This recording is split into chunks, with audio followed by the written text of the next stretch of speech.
Perhatian! Konten ini mengandung konsep esensi ilahiyah yang membutuhkan aspek pemahaman mendalam, yang kemungkinan hanya dapat diakses dengan keterbukaan hati dan pikiran, untuk mencapai tingkat pencerahan dan kesadaran yang lebih tinggi. Kok bisa muncul angka-angka itu? Apakah kemudian cara leluhur untuk menginformasikan sesuatu itu dilewatkan nilai-nilai kearifan lokal seperti itu, terus kemudian kita disuruh menggalinya, atau ada opsi perspektif lain menurut Pak Kojim? Ya, jadi yang pertama saya terangkan dulu ya, bahwa selamatan 1 hari, 3 hari, 7 hari, ya 40 hari, 100 hari, 1000 hari, dan kaulnya ya, atau pendaknya istilahnya, itu asli Jawa. Asli Jawa. Asli Jawa. Jadi wajar misalnya orang yang berpaham Islam ala Timur Tengahnya, ya itu nggak ada di dalam Islam.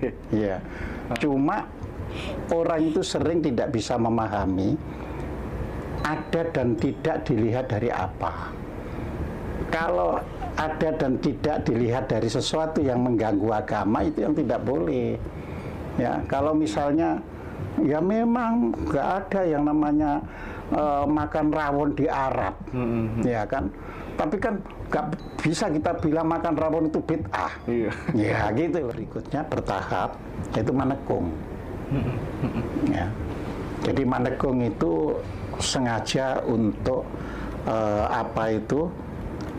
menurunkan frekuensi atau vibrasi getaran otak. Jadi kita kalau melihat begini ini kan getarannya beta. Tapi ketika saya belajar sesuatu, itu kan sudah turun getarannya menjadi alfa, ya, vibrasi otak itu.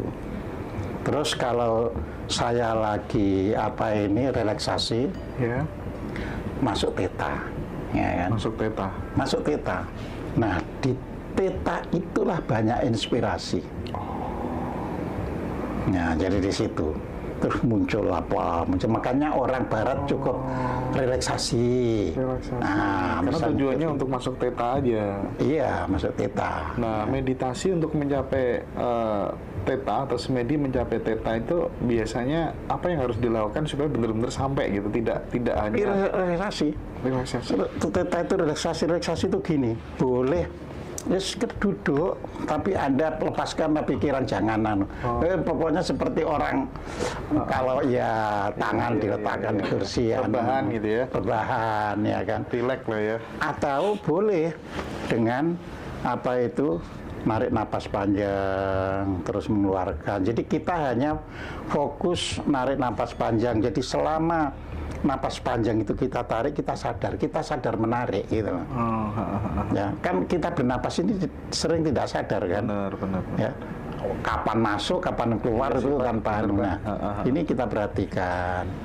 Terus kita lepas. Kita perhatikan, terus kita masuk, itu theta nanti.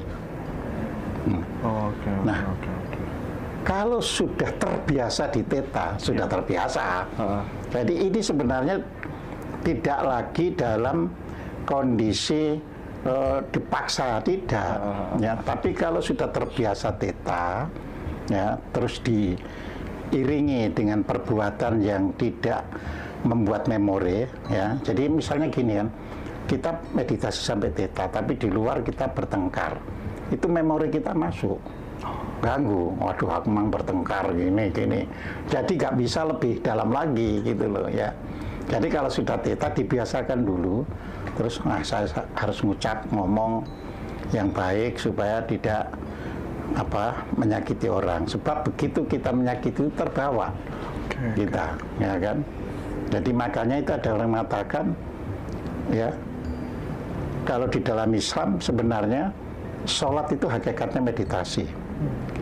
Tetapi kan lebih difokuskan kepada halal haramnya daripada esensi perintahnya itu. Ya, perintahnya itu sholat kalau di dalam surat 20 ya, ayat 14 di situ dikatakan aqimus sholat li dzikri. Ditegakkan sholat, jadi tegakkan ya. Jadi bukan laksanakan. Ya, tegakkan. Ya, tegakkan sholat itu untuk mengingat aku. Nah, sekarang kita tanya kan, aku itu sopo. Nah, Iya kan? Aku itu siapa? Ya.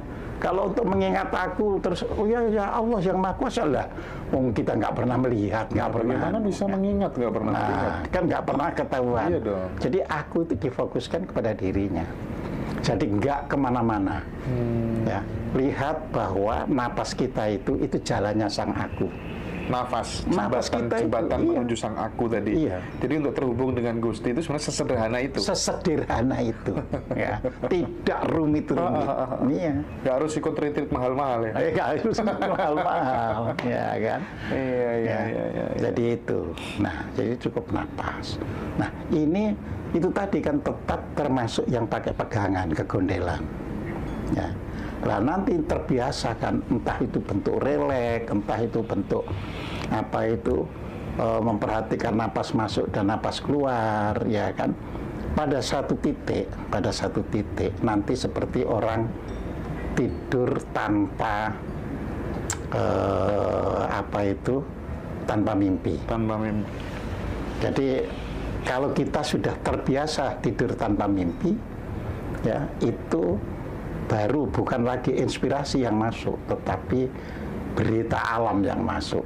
Berita alam. Berita alam, misalnya siapa itu kayak Newton, terus bisa melihat apel jatuh, jadi seperti itu. Ya kalau inspirasi kan, aku tak sengaja jatuhkan apel, nanti jadinya gimana? Perlu begitu. Tapi kalau sudah berita alam, ya orang Islam boleh menyebut itu ilham, ya. Karena kalau disebut wahyu marah-marah nanti. Marah-marah enggak, yang terima wahyu cuma nabi kan gitu. Nah, kita itu enggak urusan dengan istilah-istilahnya, ya. Ya, istilah itulah yang membuat kita sering bertengkar. Ya, kemarin itu saya sampaikan di dalam pengajian, ya sebenarnya mukjizat, karomah sama maunah itu ya exactly sama. Ya. Cuma ulama itu ingin memuliakan Nabi. Maka kalau kejadian itu pada Nabi disebutlah oleh ulama itu mukjizat. Gitu, kan? Kalau kepada Ahmad Koji lebih bawah itu karomah kan gitu kan. Terus kalau individu sekali maunah, ya itu orang menyebut. Cuma kita sering bertengkar, ya hanya berkaitan dengan istilah gitu loh, bukan esensinya. Sama meditasi itu esensinya aja. Nah, maka saya pernah ditanya, kenapa ya orang di Jawa itu kok tidak ada yoga? Ya kan? Padahal agama Hindu masuk ke Jawa berapa ribu tahun. Ya. Karena postur yoga itu harus sesuai dengan ya, postur tubuh. Orang Jawa kakinya pendek disuruh nyengkelit duduk gitu ya, loro malah. Iya sih. Ya, jadi semua itu membawa kearifan, masing-masing itu bisa mendapatkan, ya, tanpa harus meniru orang dari luar. Jadi meditasi itu tidak harus kemudian memejamkan mata juga sebenarnya. Tidak harus. Cukup menyadari masuknya nafas juga udah meditasi. Kalau kita bisa menyadari ada orang lewat tidak terganggu ya sudah boleh-boleh saja. Cuma kita pejam itu kan kadang ada orang lewat. Nah di situ. Tapi kan. jika itu dilakukan secara konsisten begitu Pak Gojim, apa saja manfaat yang akan kita terima gitu dari sisi kesehatan, kecerdasan segala macam yang Pak Gojim ketahui gitu? Bukan begitu, tetapi kalau kita sudah sampai bisa theta tadi, memang inspirasi yang masuk itu inspirasi. Kita terinspirasi ini, ya kan? Mungkin bisnis terinspirasi, wah saya harus jualan ini. Ya, tapi kalau sudah terbiasa, ya terbiasa di theta, itu nanti turun ke delta. Nah, delta itu diumpamakan seperti tidur nyenyak. Iya. Nah, kalau di delta itu, itulah yang terungkap. Dulu kita punya bakat apa? Ini soal karma dong berarti? Loh ya, ada hubungannya dengan karma. Cuma karma itu kan juga tidak bisa mekar kalau kita tidak saranai. Jadi di situ. Iya, Jadi kita ini seperti menyaranai, disaranai, sehingga begitu sampai delta, kepandaian kita masa lalu langsung bisa keluar. Kita mengakses lagi gitu ya Pak Kojim? Kita mengakses lagi. Ih, keren. Jadi seperti itu. Nah, itu baru namanya manekung kalau di Jawa. Tadi kan ada 3. Iya. Maningal itu adalah seperti kita gandolan napas ini dan sebagainya itu tadi. Terus kita sudah mulai terus membawa situasi sampai teta, yaitu manekung, ya kan? Nah, begitu manekung itu dilakukan, ya, kapan saja, di mana saja, dan kita bisa ngambil suasana yang cocok, kan ke delta nanti. Iya. Nah, kalau sudah bisa ke delta, orang Jawa menyebut maneges. Ya. Nah, maneges ini sering orang itu ngambil waktu tertentu, misalnya jam 1 malam. Ya, jadi saya ingin dapatkan sesuatu. Ya, narik dia ya? Narik sesuatu gitu? Iya, narik sesuatu. Ya, kan sudah maneges, sudah delta. Tapi kalau kita itu tidur, deltanya kan ya sekedar tidur pulas. Ya, memang orang yang bisa tidur nyenyak itu terjadilah yang namanya self healing. Self healing. Ya, jadi kalau kita bisa tidur, ya nggak usah lama-lama, 2 jam dalam 1 hari, tapi itu pulas betul, ya itu sudah self healing. Kita tetap istilahnya itu badan lalu tetap segar dan sebagainya. Nah, jadi seperti itu. Oke. Nah, jadi disitulah nanti proses maneges. Maneges itu dari kata teges. Teges itu terang. Jadi di dalam kondisi terang kita ingin ya menerima apa yang sebenarnya akan diturunkan ke saya. Point of view dari meditasi atau semedi berarti membuat pikiran tenang. Tenang ya. Cuma kalau saya bermeditasi supaya pikiran tenang, nggak tenang-tenang. Nah terus? Nah itu tadi cukup relaksasi, cukup ini. Poinnya di teta. Poinnya di teta. Oke, iya. Sip. Kalau saya bermeditasi supaya pikiran tenang ini kan. Ya karena ada desire kan. Betul, ada desire gitu. Iya. Oke. Jadi itu nggak boleh ada desire. Tadi kita lepaskan. Sip. Nah, ini aku yang mumpung ketemu Pak Kojim, ini udah lama sih pertanyaan ini sebenarnya.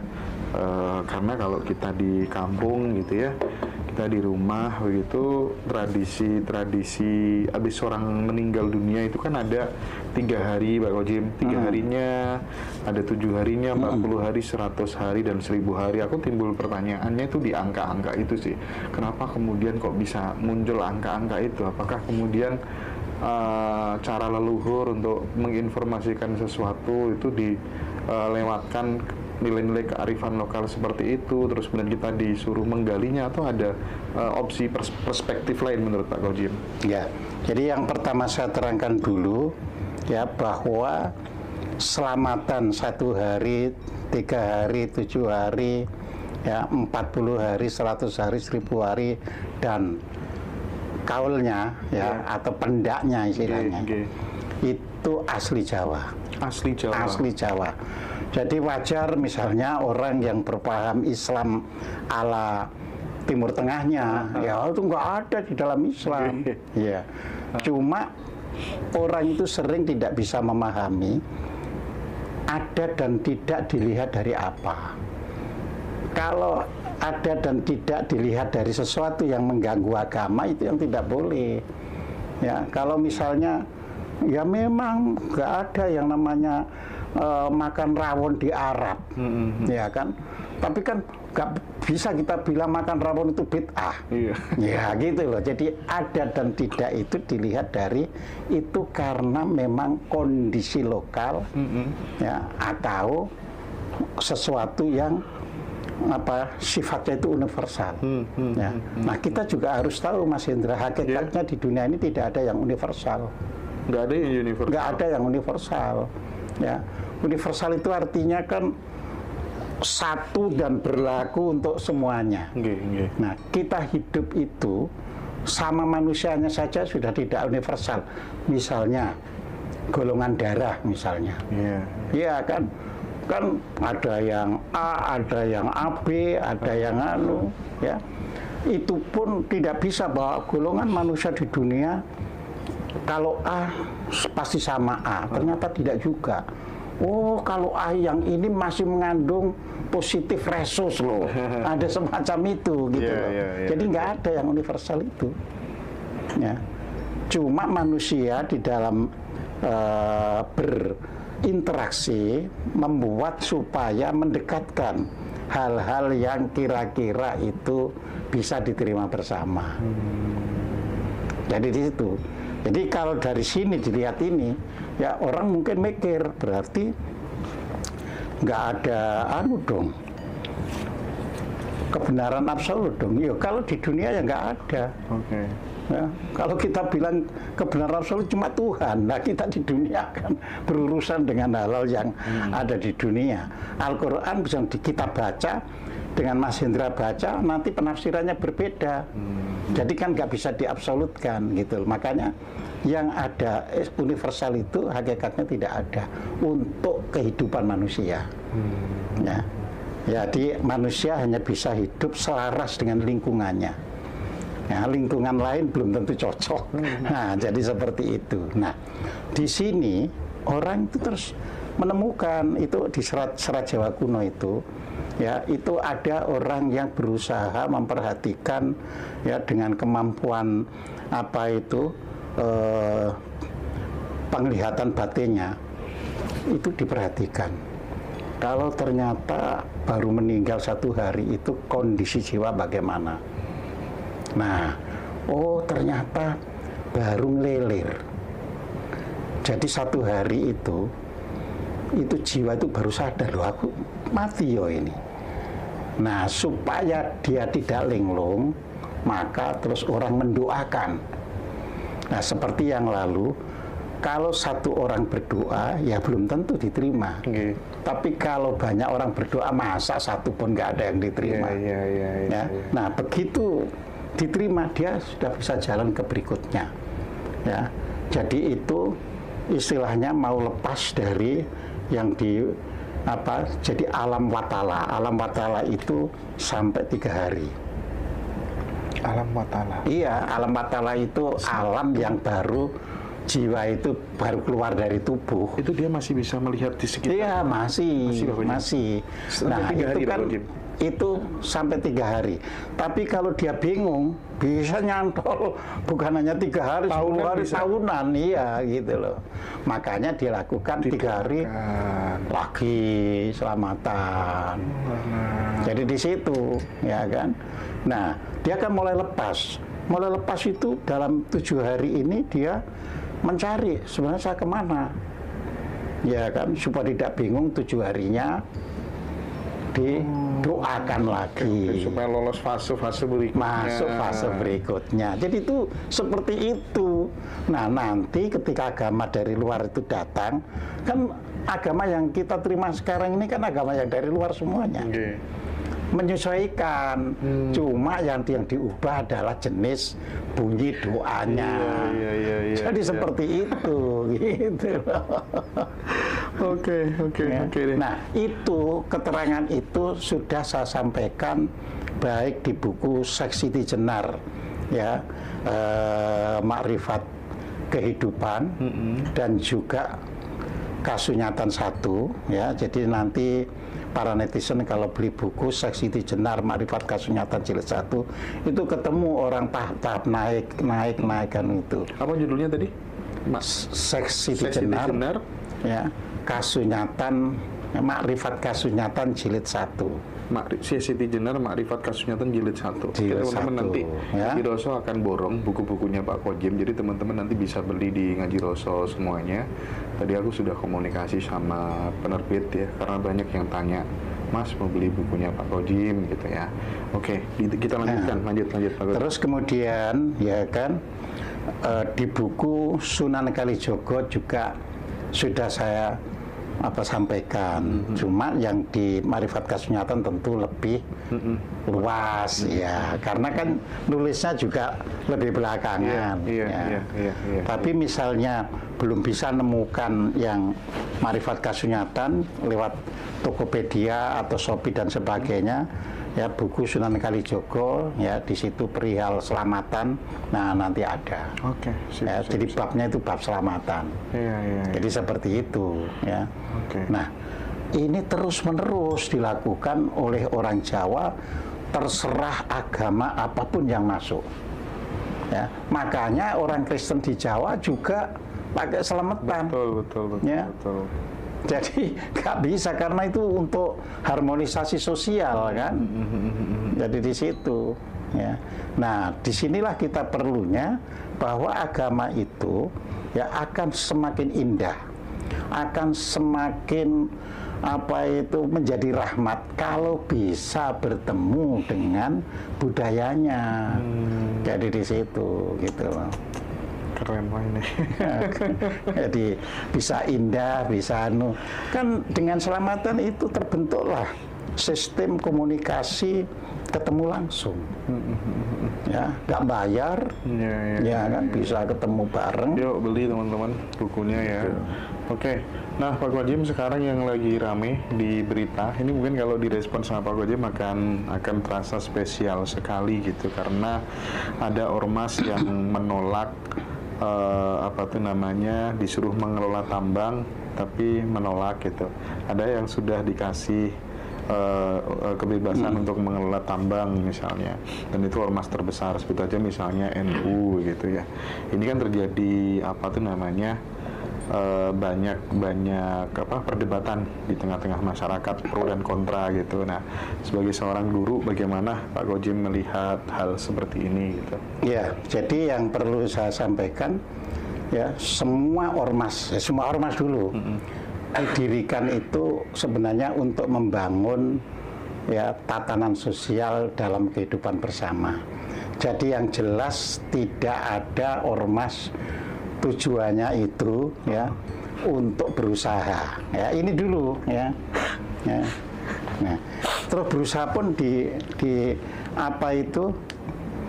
dibeda-bedakan kan, ya. Misalnya berusaha yang kira-kira tidak sampai berurusan dengan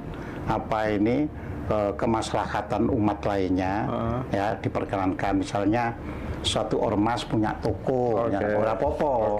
Karena toko itu memang untuk melayani semua pihak, tidak peduli orang yang beli itu dari ormas lain atau warga sendiri, ya. Begitu pula ada ormas yang, ya, saya ini pernah diundang ke suatu ormas yang ormas itu kalau butuh itu harus dari tokonya sendiri. Jadi dia nggak boleh pemberdayaan anggota ya. Dia pemberdayaan anggota. Tapi tokonya dia boleh dibeli oleh siapapun. Tapi untuk warga, ya kan. Jadi itu dia punya catatan. Misalnya di Jakarta Selatan nama tokonya ini, Jakarta Utara ini, sehingga anggotanya itu harus beli di tokonya, bukan di toko lain. Sebaliknya, toko yang dikelola oleh organisasi tersebut melayani semuanya. Ya.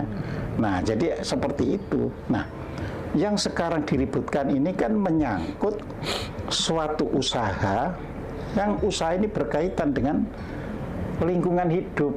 Nah, ini jadi rame gitu loh. Seandainya tidak ada kaitannya dengan lingkungan hidup, ya tidak akan rame. Ya kan? Karena lingkungan hidup itu tidak bisa dengan serta-merta hanya sekedar digali terus dijual. Ya, itu harus ada AMDAL. Ya. Iya, jadi analisis mengenai dampak lingkungan. Ya, itu harus ada dulu. Ya, jadi contoh ya yang keliru AMDAL-nya nanti seperti di Sidoarjo itu, ya. Lapindo ya.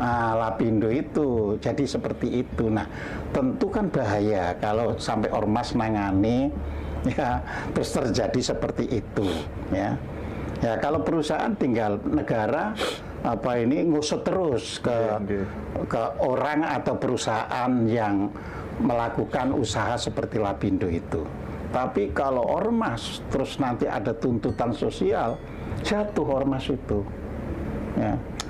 Makanya seyogianya ormas itu ya berpegang yang untuk kemaslahatan umum secara netral saja. Jadi tidak melibatkan ini dan jadi seperti itu ya.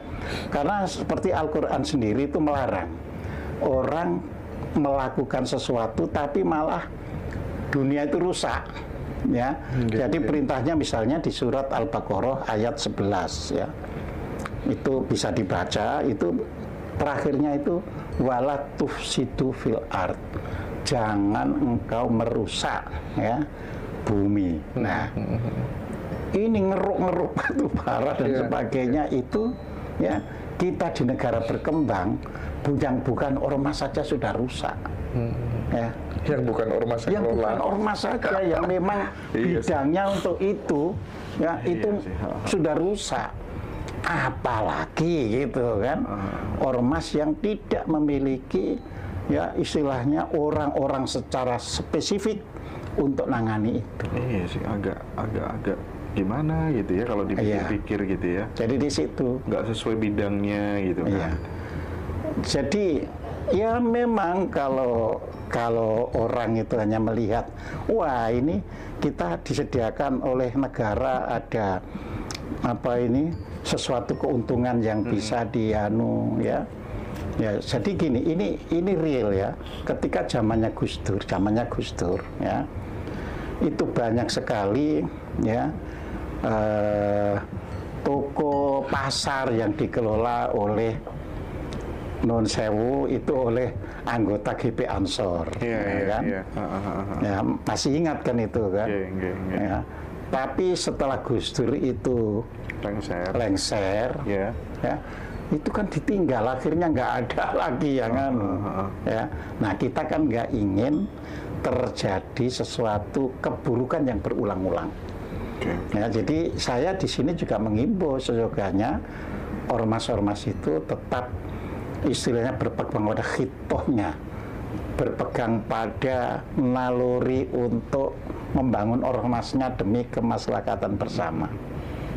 Jadi itu sebab begitu mencakup hal-hal yang sifatnya itu pakai ada lingkungan dan sebagainya, politik itu masuk. Kita jangan sampai ormas itu dipolitisasi. Jadi itu. Ya. Menurut Pak Gojim, tanpa kemudian mendapatkan jatah dari pemerintah lewat mengelola tambang itu, karena itu riskan sekali dengan tukar guling kekuasaan ya, politik gitu ya. Ormas sebenarnya masih bisa menghidupi dan melakukan pembiayaan sampai ke bawah gitu. Masih aman sebenarnya. Bisa. Contohnya ya, kita ambil contoh. Kemarin dengarkan bahwa Muhammadiyah itu menarik ya uangnya. Oh, yang sampai bikin itu ya, collab itu ya. 13 triliun. Itu kan bukan karena dari tambang, tapi semata-mata karena bangun poliklinik. Soal manajemen organisasi ya. Manajemen organisasinya yang baik. Ya. Iya sih, benar. Tadi kita itu punya peluang macam-macam, tapi jangan ya melakukan bisnis yang bersentuhan dengan hal-hal yang ada kaitannya dengan politisasi dan apalagi terkait merusak ekosistem, apalagi merusak lingkungan. Berdagang silahkan, buka mall silahkan, banyak ya kan? Tapi ada nggak sih Pak Gojim konsep di dalam pikiran Pak Gojim sendiri supaya kemudian bangsa ini bisa terbebas dari kemiskinan gitu ya? Apa kira-kira yang harus dilakukan sebenarnya gitu? Karena kita tahu ya, karena kita tahu masyarakat kita itu ya Pak Gojim ya, yang benar-benar dia pengen dikasihani gitu. Iklan-iklan di YouTube misalnya, ini santri-santri kami gitu makannya hanya dengan roiko, misalnya dengan nasi putih, Al-Quran, lusuh gitu, mohon Bapak Ibu untuk memberikan bantuan gitu ya. Terus belum lagi setiap di pinggir masjid tuh, kalau kita ke Jawa Timur gitu ya, ke salah satu tempat tertentu itu orang pada bawa mikrofon gitu sambil bawa umplung gitu kan, kayak ngemis-ngemis membangun tempat ibadah gitu. Itu Itu di mana-mana kayak gitu Pak Kojim. Ini kita miris sekali gitu. Apa pikiran Ahmad Kojim terkait hal itu? Begini, di dalam kehidupan ada organisasi yang tanpa begitu. Ya, jadi kita tidak membicarakan kaitannya organisasi itu dengan hubungannya dengan masyarakat lain, tapi bagaimana dia mendapatkan dana. Contohnya misalnya ya Lembaga Dakwah Islam Indonesia atau disingkat LDII, dia membangun sesuatu tanpa meminta kepada yang lain. Dia hanya mengandalkan infak atau sedekah dari warganya. Dia tidak minta apa-apa. Ya. Thariqat Sidikiyah juga gitu juga. Thariqat Sidikiyah juga begitu. Ya. Jadi bisa. Jadi artinya di pikiran kita itu asal kita mau berpikir yang lurus-lurus saja, ya banyak menemukan jalan. Masalahnya kan kita sering terus kita ini ya merambah ke hal-hal yang lain yang akhirnya terjadi benturan sosial. Tapi asalkan tidak berbenturan sosial, ya nggak apa-apa, kecuali benturan sosial disengaja. Misalnya begini, tahu kan, pernah ingat kan ada Ahmadiyah itu yang sampai diusir-usir, ya kan? Nah ini kan karena ada yang menyengaja untuk berbenturan sosial dengan Ahmadiyah. Padahal kalau saya lihat ya teman-teman yang Ahmadiyah itu ya baik-baik saja, ya nggak ada urusan dengan gitu, ya. Tapi mereka itu juga seperti LDI, jadi ada yuran, infak sekian persen. Makanya nggak pakai narik-narik di jalan-jalan. Jadi semua itu bisa. Ya Muhammadiyah juga bisa mendirikan banyak sekolah, banyak ini tanpa minta sumbangan. Iya sih. Bisa. Soal manajemen organisasi aja gitu. Betul. Itu tuh ya rawan konflik juga sih akhirnya nanti kalau kemudian, apalagi itu ormas yang besar gitu. Kita tahu kalau ormas yang besar itu ya udahlah, kita tahu ini soal grassroots dan lain sebagainya gitu kan. Oke. Ini nih ada doktrin Pak Kojim, kejar ilmu akhirat aja deh, miskin nggak apa-apa, yang penting masuk surga gitu kan, banyak yang kayak gitu kan ya. Nah pertanyaan saya, Pak Kojim dulu itu kan pernah mengatakan di Al-Quran nggak pernah ada yang namanya surga seperti yang kita bayangin selama ini gitu kan ya. Itu mungkin perlu diulas lagi karena masih banyak teman-teman yang belum paham soal ini gitu, termasuk miskin itu sebenarnya takdir apa enggak sih gitu, takdir sama free will gitu, bagaimana Pak Kojim? Jadi gini, kalau di Al-Qur'annya sendiri ya nggak ada kejar ilmu untuk surga, miskin di dunia, nggak ada apa-apa, itu tidak demikian ya. Itu sudah ditegaskan di dalam surat Qasas, Al-Qasas ayat 77. Ya. Jadi di situ dikatakan ya, carilah ya suatu keberuntungan gitu kan, untuk kehidupan di masa depan, yang di situ biasanya itu diterjemahkan dengan kehidupan akhirat. Karena kata-kata itu kan darul akhirah. Ya, darul akhirah itu sering diterjemahkan ya kampung di akhirat. Padahal itu penerjemahan. Kita pun bisa menerjemahkan carilah kebahagiaan atau keberuntungan itu di masa depan, untuk masa depan, dengan apa yang telah dianugerahkan Tuhan pada diri kita, ya, pada dirimu di situ kan, apa yang sudah diberikan Tuhan pada diri kita itu, ya mata, telinga, hidung, mulut, tangan, pikiran, kaki dan sebagainya itu. Dan walatansa, jangan sekali-kali melupakan nasibmu di dunia ini. Jadi kalau ada kata-kata jangan melupakan nasibmu di dunia ini, berarti nasib itu bukan takdir. Karena di situ ada perintah jangan dilupakan nasibmu di dunia ini. Bukan takdir dong. Ya. Kalau takdir kan ya udah dilupakan ya orang popo kan gitu loh ya. Nah, jadi miskin atau tidak itu karena kita tidak mengejar ya apa yang telah diberikan oleh Tuhan. Kita tidak memberdayakan apa yang telah diberikan oleh Tuhan. Ya, makanya di dalam surat Yunus ya, surat 10 ayat 100 itu dikatakan ya, Dan barang siapa yang tidak memberdayakan akalnya, ya maka petaka akan menimpanya. Nah, jadi orang supaya petaka itu ya jangan karena gunung meletus gitu kan. Jadi orang hidupnya sengsara itu ya petaka hidup. Ya, nah maka supaya tidak kena petaka, ya di ayat itu kita wajib memberdayakan akal pikiran. Nah, jadi di situ. Nah, surga itu di Al-Quran, ya kan, sudah saya katakan kan, kalau bahasa Arabnya itu jannah, itu kalau kita mau merefer ke bahasa Inggris, itu tidak diterjemahkan heaven. Heaven itu kalau diterjemahkan ke bahasa Indonesia itu surga. Tapi selalu diterjemahkan garden. Garden itu taman. Kebun yang indah. Kebun. Ya. Nah, boleh kita terjemahkan gini, ya. Jadi kita akan bisa masuk, ya, taman surgawi. Jadi maksudnya kebun itu memiliki sifat seperti surga. Nah, jadi di situ. Ya. Dan di Al-Quran banyak sekali dikatakan. Dan orang-orang, ya, ada orang yang di dalam surga itu, ya, di dalam taman surgawi itu berbincang. Ayo kita lihat teman kita yang di neraka.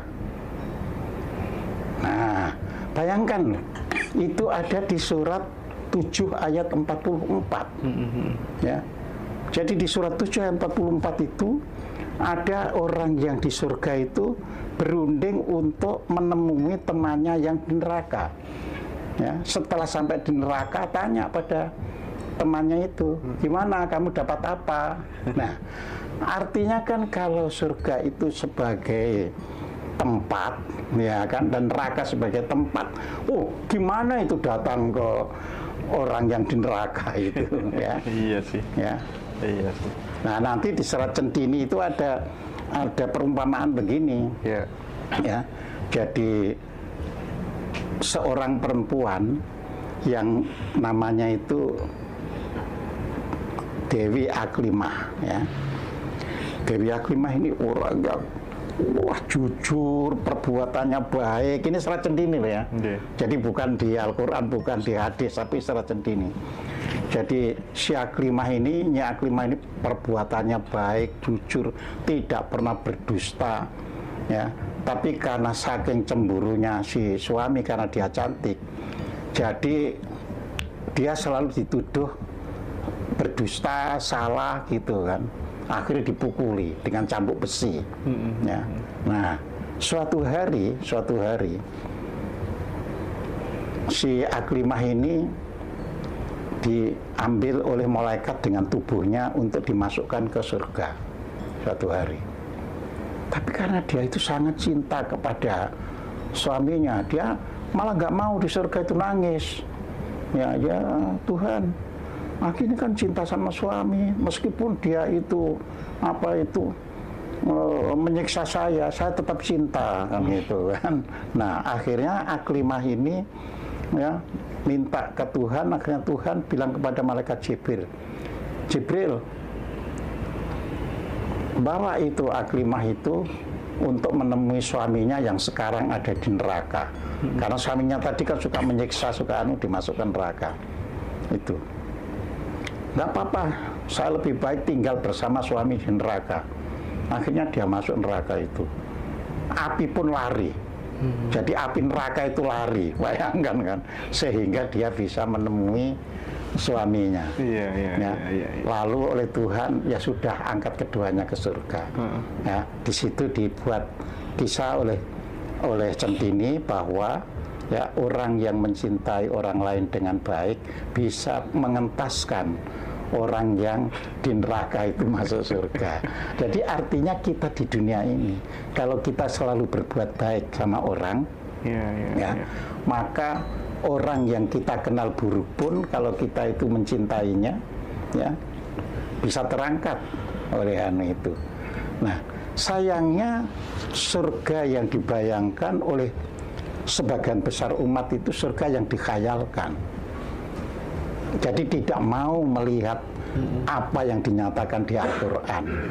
Ya, yang orang ketemu ya kan, Terus dinyatakan di Al-Quran surga itu seluas langit dan bumi. Lah iya kan, kalau surga itu ruangan kan nggak ada untuk siapa-siapa lagi, seluas langit dan bumi, ya kan? Terus hadis misalnya bilang, ya kan, bahwa langit dan bumi tidak bisa ya menjangkauku, tetapi hati seorang yang beriman bisa mewadahiku.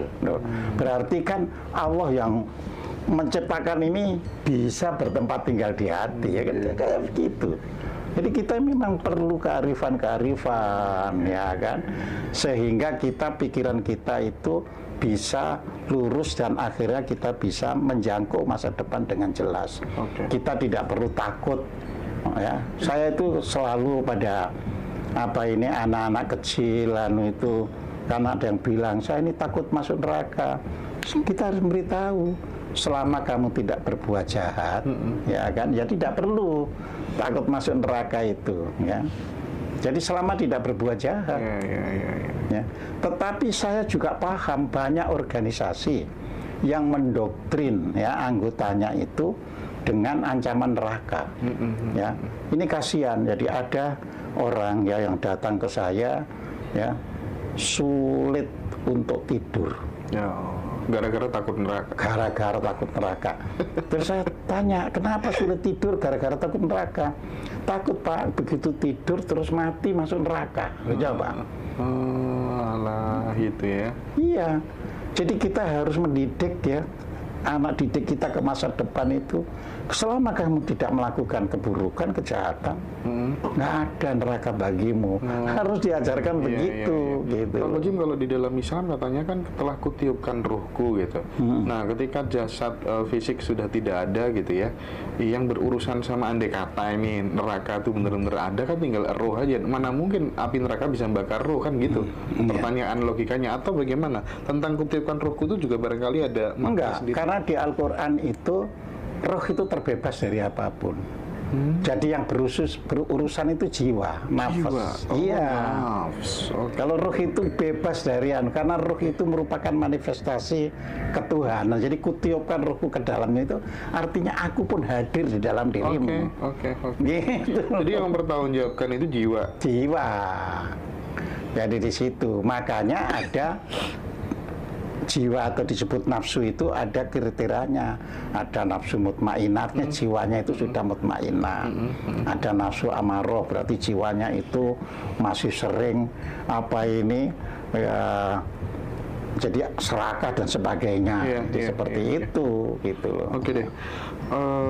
Nanti tambahin 1-2 pertanyaan ya, terakhir ya. Oke, siap. Aku satu pertanyaan terakhir, ini titipan teman-teman. Monggo. Jadi Pak Kojim diminta tolong untuk ngejelasin setan itu hakikatnya apa, iblis itu hakikatnya apa, jin dan malaikat itu bener-bener ada sosoknya apa enggak, kok ada jin ini, jin itu, malaikat ini sampai malaikat Jibril sampai Ridwan, Malik Ridwan, itu hakikatnya apa Pak Kojim? Iya, jadi gini, kembali lagi kalau orang Islam ya harus pertama pegang Al-Quran dulu. Karena seperti sudah saya sampaikan, hadis itu baru ya dicatat itu abad ketiga. Iya. Jadi setelah masuk tahun ke-300 itu barulah ya ada orang mencatat hadis ya.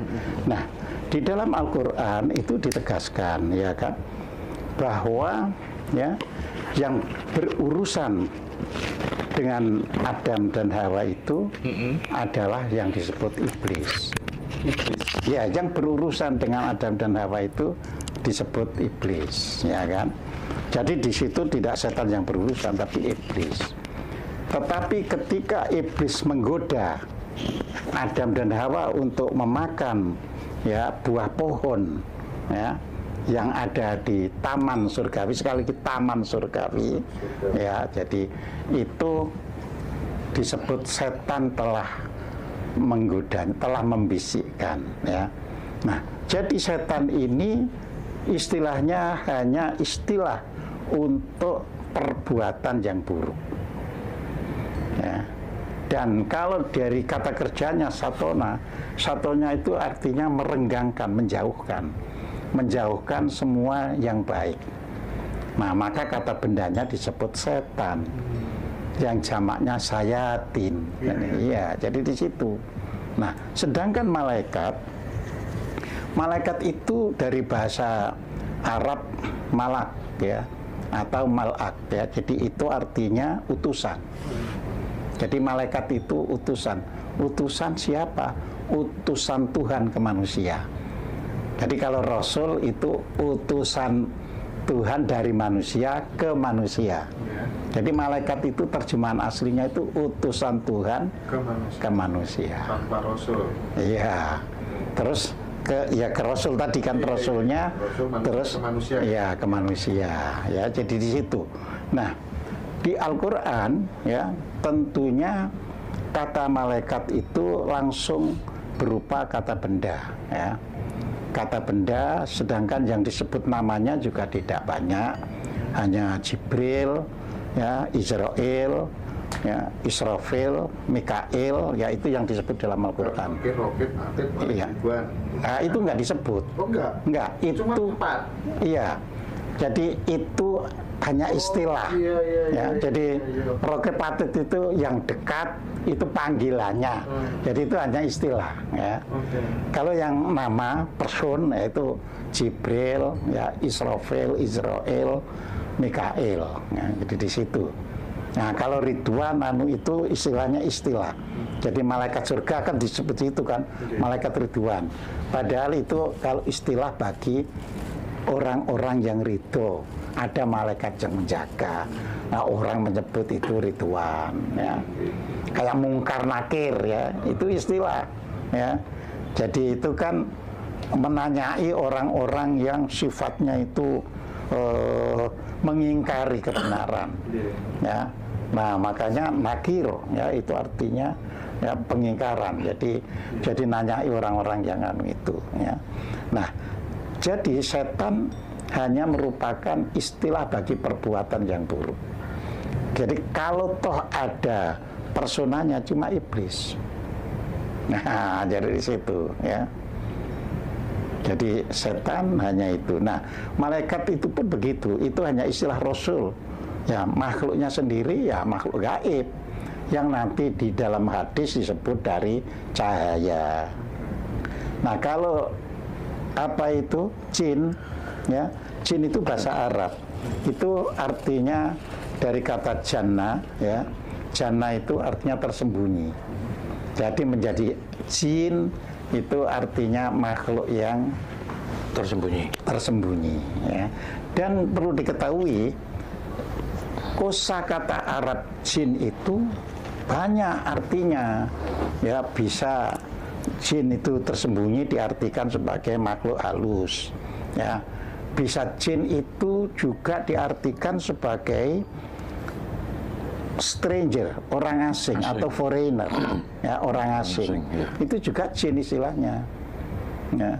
Jadi itu jin juga bisa dikenakan pada orang yang pinter, yang kepinterannya itu sulit dijangkau oleh ini orang umum. Nah, itu juga jin ya. Nah, jin juga bisa sebagai orang-orang elit.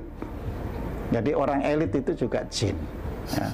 Nah, sayangnya ketika membaca Al-Quran sering kan penerjemah itu hanya ngambil satu arti, padahal konteksnya bisa berbeda-beda ya.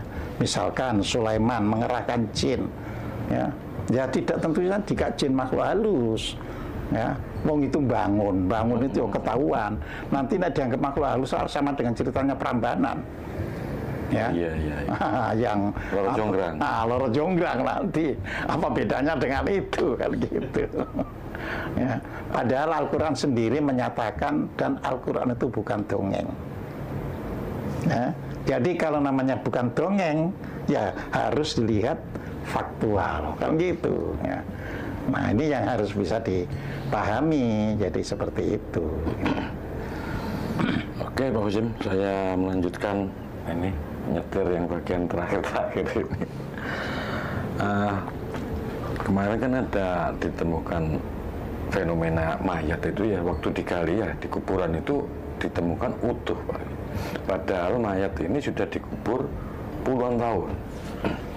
Nah, karena ini waktu kejadian di desa, jadi kasak kusuknya itu orang-orang desa itu mungkin sebagian dari pemuka agama kayak Pak Ustadz itu mengklaim bahwa ini orang yang dekat dengan Tuhan, orang yang sangat mulia, kayak wali gitu.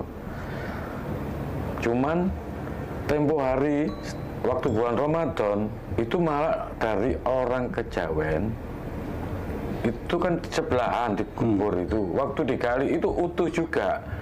Jadi kan akhirnya terbantahkan. Kesimpulan yang pertama tadi, saya ingin tanya kepada Pak Hocim, kira-kira itu apa yang bisa dijelaskan secara kimia atau biologi atau apa yang bisa kok dua-duanya itu bisa sama-sama utuh? Kalau ini mengklaim hanya dari salah satu agama yang paling benar, tapi kenyataannya dari penganut Kejawen ini ada yang utuh juga. Ngoten Pak Hocim, monggo kula nyuwun diwedhar. Yeah. Jadi kalau melihat mayat yang utuh itu kan bukan hanya kasus seperti itu. Ketika orang membuat jalan tol, ya, yang lewat apa itu Embong Dukuh Surabaya ke Gresik itu kan pas dibongkar itu satu deretan utuh semuanya. Satu deretan. Ini satu deretan, ya. Yeah. Nah, kita harus melihat bedanya kepercayaan sama sains atau ilmu pengetahuan. Jadi kalau ilmu pengetahuan, mayat yang dikubur kapanpun lamanya entah ratusan ribuan tahun utuh karena tanah tempat dikubur itu mengandung unsur silikat. Jadi karena banyak unsur silikatnya, mayat tetap utuh. Awet ya. Ya utuh karena bakteri dan sebagainya mati kena silikat itu. Jadi dia tidak bisa tersentuh oleh cacing atau apa, kan cacing bisa mati kena silikat itu. Nah, kita minum silikat kecil aja mati langsung. Nah, jadi di situ. Nah, kalau kepercayaan itu bisa berbeda-beda. Ya, orang Kejawen itu beda loh ya. Kalau sampai ada mayat utuh berarti nggak diterima bumi. Nah, karena apa? Karena orang Kejawen itu percaya pada moksa. Jadi orang yang dekat dengan Tuhan itu langsung dilenyapkan badannya. Nah, jadi seperti itu. Ya. Nah, kita tentunya nggak bisa klaim benar salah di situ, ya kan? Nah, itu tadi bagi orang Kejawen, enggak, itu nggak diterima bumi itu, ya, sampai cacing nggak mau makan dan gitu kan. Nah, malah yang buruk, itu kakak dosa, malah begitu, gitu. Iya. Ya. Cuman ini ditemukan di kuburan umum, jadi kalau mungkin ada kandungan silikat itu mungkin semuanya kan. Ini kan hanya dua saja ini. Iya, silikat itu bahkan kadang hanya satu saja. Oh gitu ya. Iya, silikat. Nggak harus satu area itu. Enggak. Ya. Kan kita itu tahu kan ada gunung meletus, ada kapur, kadang-kadang hanya keseret ke satu tempat saja. Oke. Jadi di situ gitu. Jadi itu bukan suatu hal yang sangat istimewa, Pak? Nah, bukan. Kalau dari tinjauan ilmu pengetahuan. Nah, kalau dari tinjauan kepercayaan yaitu tadi, ya, yang orang Islam menganggap dekat dengan wali, Tuhan. Ya. Yang orang Kejawen. Orang Kejawen gak diterima. Gagal. Oke. Jadi seperti itu, ya. Nah, contoh misalnya utuh itu ada apa itu mayat-mayat Fir'aun karena memang sengaja dibalsem. Iya. Ya. Jadi seperti itu. Oke, Pak Hocim. Terus ini perjalanan sering ke kuburan-kuburan, besaran-besaran. Cuman saya lihat itu mereka itu mengolah spiritual dengan laku tirakatnya itu tidak 1 hari 2 hari, bahkan berbulan-bulan, bertahun-tahun. Dan ternyata dari mereka itu punya anak dan istri. Saya ingin mencari pencerahan ini. Apakah seperti itu suatu hal yang bijaksana atau bagaimana, Mas? Kenapa kok itu laku itu kok sampai dijalani orang itu dengan meninggalkan anak istri? Tanggung jawabnya, tugasnya sebagai kepala rumah tangga gitu. Monggo, Pak. Iya, jadi gini, tiap ormas keagamaan ya atau kelompok komunitas ya, bukan ormas, komunitas keagamaan ya kan, itu memang memiliki prinsip sendiri-sendiri ya. Misalkan jamaah tabligh misalnya ya, itu kan selalu meninggalkan anak istrinya demi untuk berdakwah ya, karena menurut gurunya ya atau imamnya ya, Rasul memberi contoh demi untuk syiar Islam itu perlu paling tidak 3 bulan meninggalkan anak istrinya. Nah, tentu saja reasoningnya ya reasoning dari imam itu ya, yang orang lain bisa menyatakan itu salah ya. Karena loh, Anda itu punya anak, punya istri kok anu. Nah, makanya hal yang demikian itu ya, kita tidak bisa memperdebatkan disebabkan itu ada doktrin. Nah, namanya doktrin kan ya nggak bisa di kotak-katik gitu loh ya. Cuma kita boleh misalnya diajak diskusi ya. Kalau saya, jadi artinya ke kita bukan ke orang lain. Kalau saya punya pedoman menjaga anak istri dengan baik, itu laku yang benar. Tapi saya tidak menyalahkan Anda. Nah, jadi begitu ya. Karena bagaimanapun ya, seandainya kedudukannya dibalik ya, dia yang melakukan begitu, Anda mau tidak? Nah, jadi seperti itu. Jadi doktrin itu tidak bisa dibantah Anda salah atau tidak. Cuma kita ke diri kita. Kalau saya ya ada anak, ada istri, itu tanggung jawab saya. Tanggung jawab yang lebih penting. Iya. Ya. Jadi saya tidak menyalahkan Anda, tetapi apa itu kalau misalnya dibalik, mungkin Anda juga nggak mau. Betul. Nah, gitu. Oke, untuk yang terakhir ini Pak Qasim, karena kita juga mendekati sebentar lagi Hari Raya Idul Adha, ini ada kaitan dengan hewan kurban. Kalau di sekolah-sekolah itu kan banyak dari siswa itu dimintai sumbangan untuk kurban. Kalau menurut keterangannya entah itu Ustadz atau Pak Kiai, katanya kalau sapi itu nanti dinaiki 7 orang gitu kan ya. Padahal kalau siswa ini mungkin ya enggak cukup, karena sudah satu sekolahan mungkin ya jumlahnya nggak akan nututi lah kalau misalnya dinaiki semua siswa gitu. Nah, saya ingin tanya ini, esensi daripada kurban itu kayak apa Pak? Gitu Pak. Iya, jadi kurban ini kan bahasa Arab. Jadi kita harus susur dari bahasa itu sendiri ya. Jadi kurban itu bahasa Arab dari kata koroba. Koroba itu mendekati, ya mendekat atau mendekati. Nah, jadi kurban adalah kata benda sebagai bentuk pendekatan. Tentu orang Islam ya, pendekatan itu dipahami sebagai cara untuk dekat dengan Tuhannya. Namun demikian itu simbolik. Oleh karena itu simbolik, kalau kita kembali ke Al-Quran, tidak bisa kita berkorban banyak-banyak itu, karena simbolik. Ya, itu di surat 22, surat Al-Hajj, ayat 39. Di situ dikatakan darah dan daging kurban itu tidak akan bisa sampai kepada Tuhanmu, ya, melainkan ketakwaanmu yang bisa sampai. Jadi simbolik itu nanti diwujudkan dalam ketakwaan. Yaitu, jadi bukan simboliknya diwakai tapi nggak takwa-takwa kan. Jadi itu. Nah, masalahnya ini kan banyak dipolitisasi masalahnya, ya kan?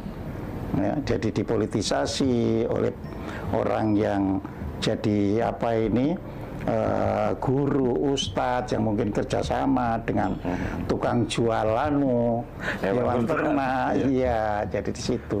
Kalau kembali ke Al-Quran itu simbolik, karena di situ dikatakan dengan jelas. Jadi darah dan daging kurban itu tidak bisa sampai. Sudah tidak bisa sampai loh ya. Iya. Ya. Bukan kemungkinan loh gitu, tapi kepastian tidak bisa sampai kepada Tuhanmu, melainkan ketakwaan kamu yang apa ini bisa sampai. Namun untuk hewan yang sudah dikorbankan kan gitu kan, bagikanlah kepada yang memerlukan, kan itu. Iya. Jadi kita juga tidak boleh menyengaja kan untuk mengorbankan banyak-banyak untuk dibagikan. Ya, ini kan sudah jadi salah kaprah. Salah kaprah itu dalam bahasa Jawa sebenarnya salah, nggak begitu, tapi sudah terlanjur dipercaya secara umum. Jadi kaya-kaya sudah benar. Jadi di situ. Makanya kita menjadi sulit kalau melarang orang, ya kamu kan bisa untuk sedekahkan, ya, sulit jadinya.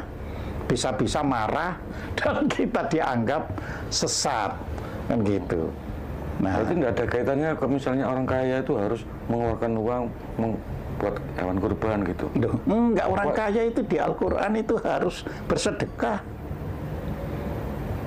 Sedekah itu yang wajib itu. Ya. Jadi sedekah, sudah sedekah kok masih ada yang sisanya banyak, nah itulah yang terus dizakatkan. Jadi tidak bisa dibalik zakat dulu, toh nanti sedekah, enggak. Kita ini justru didorong sedekahnya dulu, ya. Jadi makanya di situ sedekah itu ditujukan, dikatakan baik kamu dalam keadaan lapang maupun dalam keadaan sempit. Nah, kan nggak ada zakat dalam keadaan lapang atau sempit, tapi sedekah dalam keadaan lapang maupun sempit.